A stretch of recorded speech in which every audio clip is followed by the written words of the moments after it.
Welcome to Luca and Miguel. Enjoy the video. In this video, I will explain how to learn to read music notes fast.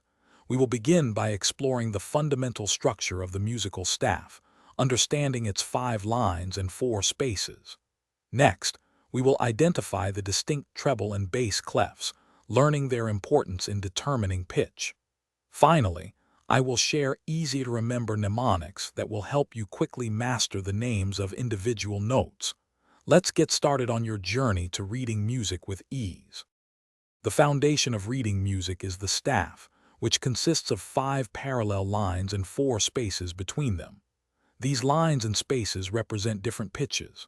The treble clef, often called the G clef, is used for higher notes, typically played by the right hand on a piano.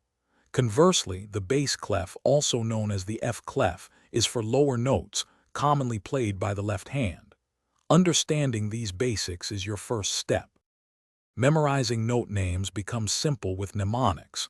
For the treble clef lines, think "every good boy does fine" for EGBDF.